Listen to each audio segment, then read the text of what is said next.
I know you guys might be missing my vlogs, but but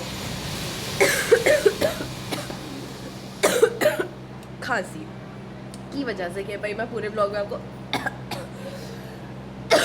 तो नहीं सुना सकती, तो मैं बीमार हूँ। वो पहला व्लॉग ऐसा डाला कि मुझे नज़र लग गई, तब से मैं बीमार हूँ।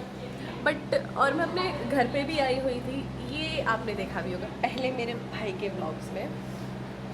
सो इस वजह से मैं व्लॉग्स भी पोस्ट कर रही थी, शॉर्ट्स भी पोस्ट कर रही हूँ, और व्लॉग भी अब मैं शॉर्ट्स में ही डालूँगी। So and thank you so much इतना प्यार देने के लिए।